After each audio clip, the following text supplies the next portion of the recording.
इदम श्री सद्गुरुवे नमः। जन्म शताब्दी पुस्तक माला 87, साकार और निराकार ध्यान, डे 9। परम पूज्य गुरुदेव वंदे माँ की असीम अनंत कृपा और ये दैव्य स्वाध्याय। इन बुक्स को पढ़कर, गुरुदेव की वाणी के इन प्रवचनों को पढ़कर हर बार कुछ नया एक आयाम खुलता है, कुछ नया सीखने को मिलता है, समझ में आता है और ऐसा लगता है कि अच्छा कहाँ कमी रह गई। वो साफ साफ समझ में आता है अगर स्व के अध्ययन के आधार पर देखें कि what is the next step और बेहतर कैसे किया जा सकता है। और इसी क्रम में परम पूज्य गुरुदेव ने हमें शक्ति की साधना बताई। गुरुदेव ने बताया कि पहले माँ और फिर पिता। माँ के पास वो शक्ति है तो गायत्री माता है और सविता देवता हमारे पिता है।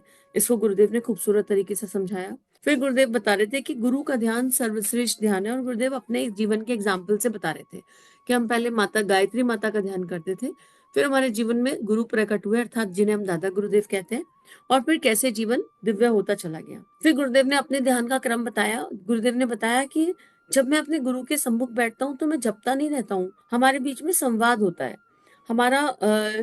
हमारे बीच में एक कनेक्शन स्टेब्लिश हो गया है और फिर हम दो व्यक्तियों की तरह बातें करते हैं। और इसी क्रम में बात हो रही थी कि सच में जो हमारे इष्ट होते हैं, हमारे जो गुरु होते हैं, वो संवाद करते हैं और बिल्कुल ऐसा लगता है जैसे आमने सामने का संवाद हो। मित्रों, प्रातःकाल 4 से 5 बजे का वक्त अपने बच्चों के लिए, परिजनों के लिए, मेरा हमेशा के लिए सुरक्षित है।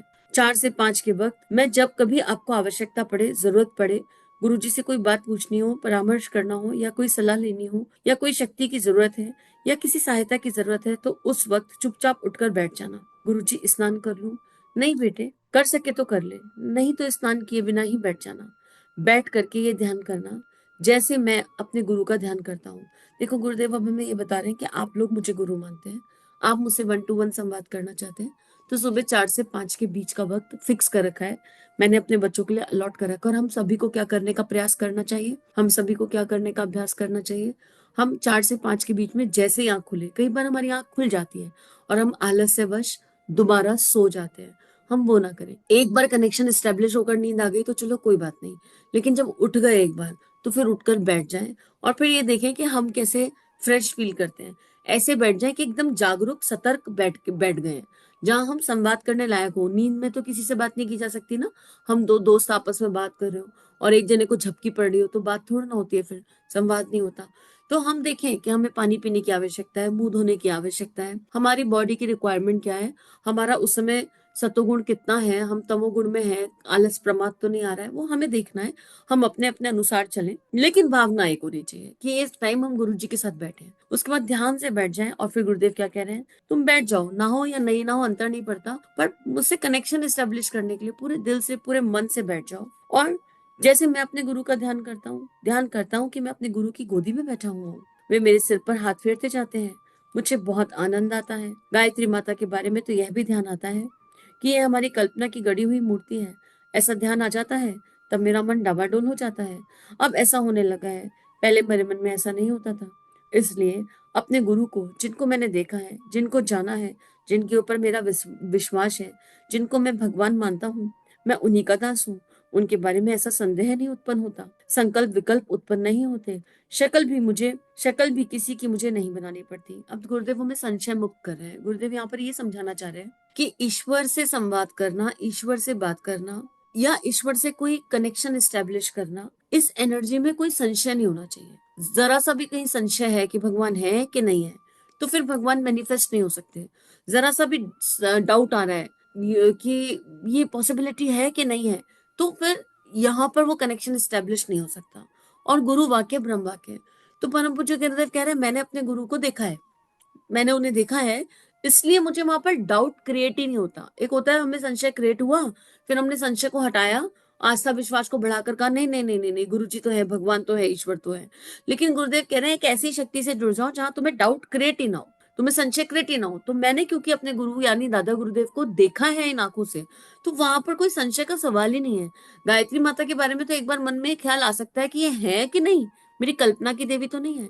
देखो, ये बिल्कुल सत्य है। अब हम हनुमान जी का ध्यान कर लें, चाहे दुर्गा माँ का ध्यान कर लें, चाहे पार्वती माँ का ध्यान कर लें, चाहे भगवान के किसी भी रूप स्वरूप का ध्यान कर लें, पर हमें ये कहीं ना कहीं ये भाव अंदर प्रणेता विचार को पता है कि ये देवियां, ये जो ईश्वर के विभिन्न रूप स्वरूप है, ये हमारी कल्पना की, हमारी इमेजिनेशन है। कहीं ना कहीं हम इस बात को हमारे रूट में ये बात बैठी हुई है। और फिर इमेजिनेशन भी अपनी क्रिएटेड नहीं है। अगर राम की बात आएगी तो भगवान श्री राम की बात आएगी तो वो इमेजिनेशन उधर की तरफ ही जाएगी कि राम जी के हाथ में धनुष है, मुकुट है, वही वाली इमेजिनेशन आएगी। वनवास वाले राम जी है तब भी उनके हाथ में धनुष रहेगा, उन्होंने पीले वस्त्र पहने हुए हैं, सिर पर उन्होंने जटा में चोटी बनाई हुई है, क्योंकि ये इमेजिनेशन भी अपने अंदर से नहीं निकली, ये किसी चित्रकार ने कभी इमेजिनेशन की, उसके आधार पर बना और वो चित्र सबके अंदर बैठ गया। भगवान कृष्ण का नाम आते ही मुरली दिखाई देने लगती है। ये इमेजिनेशन भी स्वयं की नहीं है। तो यहाँ गुरुदेव कह रहे हैं कि ऐसे भगवान को ढूंढो, और गुरु से श्रेष्ठ कोई भगवान नहीं है जिस पर तुम्हें कभी संशय क्रिएट ही ना हो। संशय क्रिएट होकर ठीक करने से बेटर है क्रिएट ही ना हो। अब प्रश्न ये आता है कि हमने परम पूज्य गुरुदेव को बहुत लोगों ने नहीं देखा और बहुत लोगों ने देखा है, तो हम परम पूज्य गुरुदेव पर कैसे विश्वास करें? देखो मित्रों, देह से तो मैंने भी नहीं देखा गुरुदेव को, लेकिन क्या ये 3200 किताबें इस बात का प्रमाण नहीं है कि गुरुदेव है? क्या ये 3200 किताबें, ये उनकी लेखनी इस बात का प्रमाण नहीं है कि वो है? कोई भी नॉर्मल इंसान, कोई भी नॉर्मल व्यक्ति 3200 किताबें लिख ही नहीं सकता, संभव ही नहीं है, पॉसिबिलिटी नहीं है। शांति कुंज इतना बड़ा शांति कुंज चल रही है, इतनी बड़ी व्यवस्था चल रही है, और कभी किसी से स्वयं से मांगा जाता है तो क्या मांगी जाती है? बुराई मांगी जाती है। सब लोग अपने दिल से, अपने मन से जो अंशदान दे दें वो दे दें, लेकिन किसी से कभी पैसा नहीं मांगा जाता। आप विचार करके देखिए, कोई तो सत्ता है जो इतनी बड़ी संस्था को चला रही है। फिर परम पूज्य गुरुदेव का जीवन तो हमारे सामने है ही, उसके तो प्रमाणिक सबूत भी हैं। उन लोगों को हम देख रहे हैं, जान रहे हैं, जिन्होंने गुरुदेव को वो साधनाएं करते हुए देखा कि एक व्यक्ति ने 24 साल कुछ खाया नहीं, एक व्यक्ति ने 24 साल पर्टिकुलर एक डिसिप्लिन को फॉलो किया, 24 क्या 27 साल, बीच में 3 साल स्वतंत्रता सेनानी की भूमिका निभाई। तो ये सब प्रमाण है, और इसमें इन प्रमाणों को जीने के बाद संशय नहीं होता। और जब बिना संशय हम गुरु की गोदी में बैठते हैं तो उनका अनुभव होता है, उनका हाथ सिर पर फील होता है, और ऐसा होता है कि अश्रु गिर जाए झरझर झर। ऐसा लगता है कि कोई समस्या आने से पहले भगवान उस समस्या का समाधान दे देते हैं। देखो, भगवान समस्या खत्म नहीं कर सकते, गुरु समस्या खत्म नहीं करते, प्रारब्ध तो टलता है, प्रारब्ध कम हो सकता है, हल्का हो सकता है, लाइटर हो सकता है। और परम पूज्य गुरुदेव ने ये लिखा भी है कि गुरु वो शक्ति है कि मान लो मुझ पे 100 मुसीबत आने वाली है ना, तो 98 वो ले लेते हैं और 2 मेरे पास रह जाते। अगर कोई मुसीबत कभी आ भी जाए, कोई तकलीफ कभी आ भी जाए, तो ये समझने की बात है। तो गुरुदेव यहाँ यही कह रहे हैं कि अब मुझे कोई संशय उत्पन्न नहीं होता, मुझे कोई शक्ल बनानी नहीं पड़ती। मित्रों, जिन गुरुजी को मैंने जाना है, देखा है, परखा है, जिनकी अपार कृपा का भार मेरे ऊपर है, जिनसे मैं लड़ाई भी लड़ सकता हूँ, तो क्यों ना उन्हें ही मानूं, उन्हें ही सब कुछ मानूं, भगवान मानूं। जब मुझे कल्पना ही करनी पड़े तो श्री कृष्ण की कल्पना, शेषशाही भगवान की कल्पना की। लेकिन फिर देखा कि हमारे यहाँ जो श्री कृष्ण का फोटो टंगा हुआ है, उनमें किसी का मुंह लंबा, किसी की नोक चौड़ी।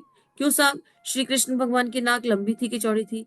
नहीं बेटे, हमें मालूम नहीं है। देखिए, आप ही बताइए कि चौड़ी नाक वाले हैं या हल्की नाक वाले हैं भगवान श्री कृष्ण? बेटे, ये तस्वीर बनाने वालों ने बनाए हैं, असली कृष्ण कैसे थे नहीं मालूम। असली कृष्ण ऐसे भी हो सकते हैं जैसा तू है महाराज जी, वो तो बहुत ही खूबसूरत थे। यह फोटो हमने बनाया है, यदि हम फोटो बना सकते तो हम अपने मन का क्यों ना बना ले? इसी में सबका कल्याण है। देखो, गुरुदेव वही बात कह रहे हैं। और कहने को तो फिर ये सुनते हैं कि भगवान श्री कृष्ण बिल्कुल काली रात में आए और बिल्कुल काले थे। अब इमेजिन करके देखना कि एकदम बिल्कुल उल्टे तवे जैसे काले भगवान श्री कृष्ण को इतना खूबसूरत भी बताया जाता है, फिर कहीं पर श्याम वर्ण भी कह दिया जाता है। तो हम भगवान में माने, लेकिन भगवान एक ऊर्जा है, भगवान एक एनर्जी है, श्रेष्ठ गुणों का समुच्चय है। भगवान के जो तत्व दर्शन है उसमें हर चीज का एक प्रतीक है और वो हमें कुछ सिखाता है।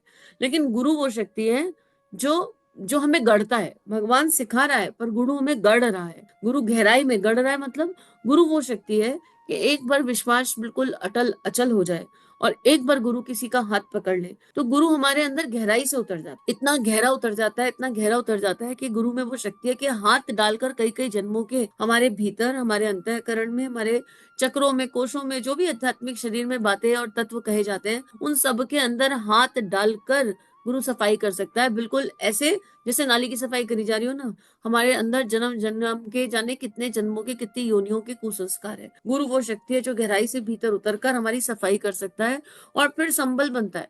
गुरु का ऐसा है कि एक हाथ बाहर संबल के जैसे बना रहता है और भीतर हमारे जो भी कर्म प्रारब्ध है उनको क्षय करने में हमारा साथ देते हैं। तो गुरु के जीवन में होने से या ईश्वर के जीवन में होने से मुसीबतें या परेशानियां नहीं आएंगी, ऐसा तो नहीं है, क्योंकि हमारे कर्मों का फल तो हमको भोगना ही पड़ेगा। लेकिन कोई मुसीबत लगेगी नहीं, कोई परेशानी लगेगी नहीं, हमें फील नहीं होगा, हमें दिक्कत नहीं आएगी, हमें ऐसा लगेगा ही नहीं कि चैलेंज है। ऐसा लगेगा एक सिचुएशन है जो कुछ सिखाने आई है और इस सिचुएशन में हमको अपने गुरु के शरणागत होकर धीरे धीरे सहज सहज चलना है और क्या सीखना है इस पर फोकस करना है। और सबसे खूबसूरत बात यह है कि जब गुरु जीवन में होंगे तो किसी भी सिचुएशन में इन्वॉल्व जितने सारे लोग हैं, कोई सिचुएशन है तो उसमें लोग भी इन्वॉल्व होंगे, किसी के प्रति कोई नेगेटिव फीलिंग जन्म नहीं लेने पाएगी, किसी के प्रति कोई उल्टा सीधा थॉट जन्म नहीं लेगा। तो हम लोग संकल्प करें, ये ध्यान करें कि ये परम पूज्य गुरुदेव की वाणी है, उनका प्रवचन है और उनके मुख से कही हुई बात है। गुरु वाक्य ब्रह्म वाक्य होता है। अगर परम पूज्य गुरुदेव कह रहे हैं कि सुबह 4 से 5, और कहीं कहीं जगह तो गुरुदेव ने इसको मतलब सूर्य उदय का टाइम लिखा है कि सूर्य उदय के आसपास का टाइम, तो कुछ लोग इसे 5 से 5:30 भी कह देते हैं। तो अगर हम मोटा मोटा 4 से 5 ही मान लें, गुरुदेव ने ये लिखा है, और इस बीच में अगर हम संकल्प के साथ बस 5 मिनट ही उठ के बैठ जाएं कि हम पूरा प्रयास कर ले अपना कि गुरुदेव हमें आपसे बात करनी है। अब देखो सुबह सुबह इतना प्यारा समय है, उसमें गुरुदेव की गोदी में बैठना है और ये अनुभव करना है कि उनका हाथ हमारे सिर पर है। अब ऐसे में हम बात करने बैठे और बात करने भी क्या बात करने बैठ जाए, गुरुदेव हमें कद्दू चाहिए, तो क्या बात बनेगी? मतलब इतनी मेहनत भी करें सुबह 4 बजे उठकर, 5 बजे उठकर, और फिर कद्दू मांग लें तो बात बनेगी नहीं। अब कद्दू क्या होता है, ये पुराने ऑडियो सुन के आपको समझ में आ जाएगा कि ईश्वर से कद्दू मांगना क्या होता है। तो हमारे को ये भी समझ में आना चाहिए कि जब हम राजा के सामने बैठे हैं, जब हम परम पिता के सामने बैठे हैं, तो हमको कहना क्या है, हमारी प्रार्थना क्या होनी चाहिए। हम प्रार्थना करने जाएं, हम याचक बनकर ना जाएं, हम साधक बनने की मांग करें, हम शक्ति की बात करें, हम साझेदारी करें। हाँ, ये परिस्थिति चल रही है, ये सिचुएशन है, अब आप बताओ, आप मार्गदर्शन दो, क्या करें? शक्ति की आवश्यकता है, साहस की आवश्यकता है, सामर्थ्य की आवश्यकता है। ये गुरु से अपने मांगी जा सकती है। अपने विकारों के निष्कासन का समय, जो भी हमें विकार दिखाई देते हैं, पूरे दिल से, पूरे मन से उनसे कह दें कि गुरुदेव माँ, ये विकार हमें अपने भीतर दिख रहे हैं, अब आप संभालिए, आप देखिए, हमें नहीं पता, हमने तो सारे अभ्यास प्रयास कर लिए और आगे ये जीवन आपको अर्पित, आपको समर्पित। और बाकी जब हम संवाद करने बैठेंगे तो ये वो दिव्य समय कि खुद कुछ करना ही नहीं पड़ेगा और चीजें अपने आप घटित हो जाएंगी, बस कर कर देखने की आवश्यकता है। इसी के साथ इस स्वाध्याय को गुरु चरणों में अर्पित समर्पित करते हैं। इदम श्री सद्गुरुवे नमः। सभी अपना ध्यान रखिए। सभी को प्रणाम। श्री प्रिया काउंसलिंग चैनल और देव परिवार चैनल पर जो वीडियोस आपको मिल रहे हैं, अगर ये आपके जीवन को बदल रहे हैं तो ये केवल गुरु कृपा है। आइए इस गुरु कृपा को विश्वव्यापी बनाएं। जो भी लिंक आप सुनते हैं, आपको जो भी लिंक अच्छे लगते हैं, उनको अपने व्हाट्सएप स्टेटस, फेसबुक स्टेटस, सारे सोशल नेटवर्किंग साइट्स पर लगाइए। इस टेक्नोलॉजी के माध्यम से आइए ऋषियों की, संतों की लेखनी को विश्वव्यापी बनाते हैं। जय हिंद, जय भारत। इदम श्री सद्गुरुवे नमः।